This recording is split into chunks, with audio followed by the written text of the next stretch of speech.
Hi everybody, Dr. Vinnie Monaco here with Back to Ease During Corona. This week I want to go over how certain energies will impact us and what we can do about it. So in today's episode, we're going to look at moods.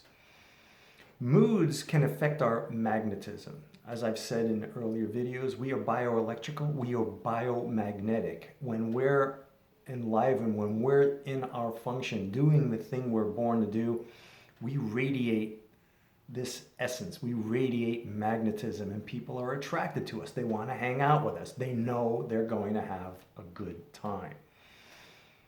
Moods are kind of like viruses. I look at moods like waves on the ocean. Many times you're at the ocean, a wave can come by and you see it and you kind of float with it. Or if you're into surfing, you ride it. But many times we're unaware of what, rogue wave comes by and bam, knocks us over. Same thing with moods. You ever feel in a good space, you're happy, you're at ease, you're doing your thing, going through life, and then someone comes up, could be a friend, could be a relative, could be a stranger. And then later on you're like, whoa, what happened to me? I was in a good space and now I'm not. So moods are contagious. What to do when a mood hits and you find yourself in a mood that you don't like? Well, we have $1 million mood protocol. It's looking at what just took place. The closer we can call it when it happens, the quicker we can move through it. And there's a saying, to get out of something, you have to get fully into it. Now, we've all been socialized that when there's a certain situation or certain mood or certain experience that we don't like, we want to right away resist it and get rid of it. And what ends up happening, it causes what I call the rubber band effect. You're pulling away, and then eventually it's going to smack you right back into the center of that thing. So rather than resist it, rather than run away from it, no matter what takes place, run right on into it. Acknowledge it. Look at it from what it is. So this is an in-depth process. If you'd like to go through it, or you need to go through it, or you want some assistance going through it, please, by all means, private message, email, drvinniemonaco@gmail.com, text me, let me know, and I'll be happy to assist you through it. But the overall perspective of it is, as soon as you find you're in a mood, acknowledge what the mood is. So if you're depressed, if you're angry, if you're sad, it's just calling what is and then allowing yourself to be in it.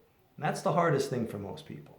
But at least by allowing yourself to be in it and appreciating it, it's part of life. It's part of the human experience. That will take the resistance away. It'll start to allow the tension to come off and will actually create greater ease in your body and greater ease in the mind. The next thing is to look at what also is taking place. What are you noticing in your body? Tight muscles, pressure, tension, temperature, and associate the physiology with the mood. And then what is the mood that you would like to have? What is the outcome you would like to have?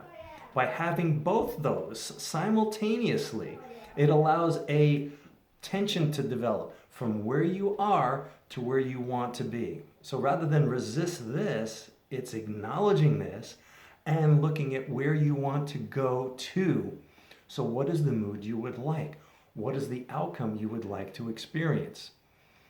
By having both of those be there simultaneously, the wisdom of the body and also the world of the mind wants to resolve that. It doesn't want to have both those there.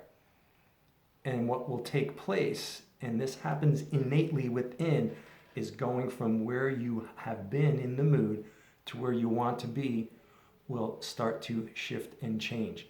The mood won't have as much of a grip on you. So you're not trying to change the mood.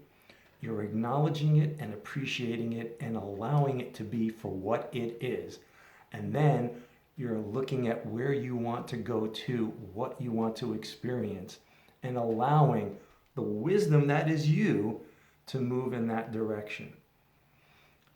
Another example of that would be, you ever been in a situation where you feel tired, exhausted, you don't want anything, people are like pulling on you, oh, do this, and you get that phone call from a friend or a past loved one, someone you hadn't talked to in a while, and all of a sudden you flipped out of it. You're now animated. You're now totally curious about that phone call and that person, and you come off the phone and you feel great. What's the difference? You were in one mood and this person brought you to another mood. That's how quickly they can